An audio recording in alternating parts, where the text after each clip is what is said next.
Who we celebrate and whose vision and symbol is here tonight. I want to thank you. I want to thank you all for coming out tonight. This is a wonderful sight to see you here standing for justice. It's good to be here.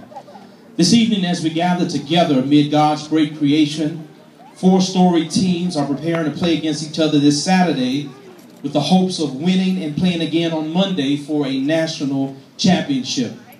Their tournament has become popularly known as March Madness. And for 3 weeks, this tournament has held our nation's attention. Yet tonight, we gather for another form of March Madness. The maddening and disturbing reality that 32 days have passed since Trayvon Martin's young life was cut short, and his murderer still tonight remains free. We gather for another March Madness tonight, the maddening and disturbing reality that there are those who now add injury to insult, committed more to smearing Trayvon's name than securing his justice.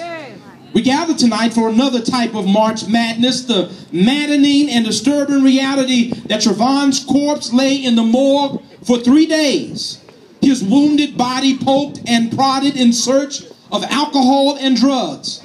Yet George Zimmerman, who claimed to be bruised and bloodied, was led through the police headquarters seemingly without a scratch. We gather tonight for another type of March Madness.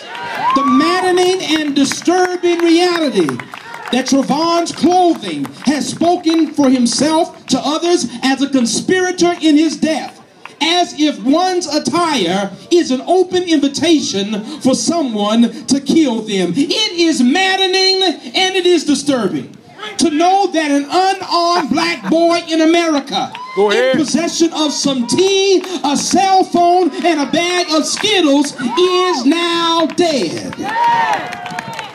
And if justice-loving people like yourselves were not protesting here and around the country, his murder would have long been forgotten and authorities would have swept it under the rug. Yet I want to declare tonight that while all this injustice is maddening, we've not gone mad. In fact, I declare that we are in our right minds. We woke up this morning in our right minds. And our right and righteous minds tell us, as Dr. King told us, that injustice anywhere is a threat to justice everywhere. We woke up with our right minds this morning. And our right and righteous mind tells us, even as Dr. King also told us, that the arc of the moral universe is long, yet it still bends towards justice. All this injustice is maddening, but we've not gone mad. We're in our right minds, and our right minds tell us that no weapon formed against us will prosper. We're in our right and righteous minds. And our right and righteous minds tell us that we are more than conquerors. And if God be for us, who can be against us? So with our right and righteous minds, let's bring some sanity to this insane moment. George Zimmerman must be arrested. Say it with me. George Zimmerman must be arrested. Say it again. George Zimmerman must be.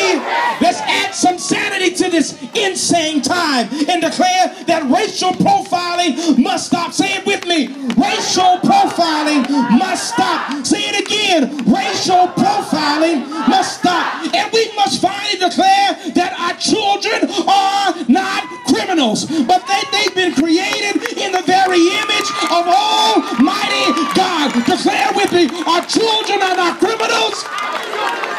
They are created in the image of Almighty God. Because we know if this injustice could happen to Trayvon, it could happen to us as well. So this is March Madness, but we're not mad. We're in our right mind.